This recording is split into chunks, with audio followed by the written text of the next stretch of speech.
उन्होंने शोर यही दिया है कि जो केपीके में है हालात आप देख रहे हैं, और पंजाब में जो हालात है वो भी आप देख रहे हैं। जो भी काम होते हैं पंजाब में होते हैं, केपीके में कोई काम नहीं हो रहा है। वही पट्टी हुई सड़कें हैं, वही पुराने अस्पताल हैं, ना कोई यूनिवर्सिटी है, ना स्कूल है, ना कुछ है, कुछ भी नहीं है। वहाँ पे लोग ज़्यादातर इस्लामाबाद में और इधर आके वो कर रहे हैं, पंजाब में रह रहे हैं, ठीक है। और देहातों में भी चले जाए तो वहाँ से भी लोग, वहाँ जो पेशावर के वो ज़्यादा इधर आ गए, क्योंकि वहाँ पे है ही नहीं है, 15 सालों से कुछ हुआ ही नहीं है।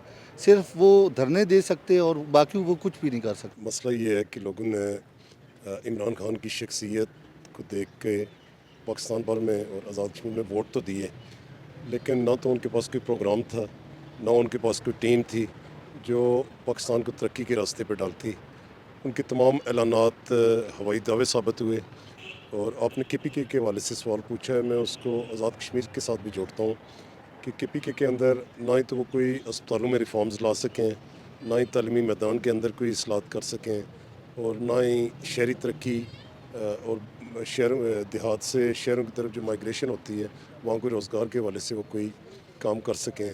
तो मैं समझता हूँ ये पाकिस्तान की बदकिस्मती है कि इमरान खान जिस अवामी क़ुव्वत के साथ इक़्तिदार में आए थे, उन्होंने पाकिस्तान को तबाही और बर्बादी से का शिकार कर दिया है।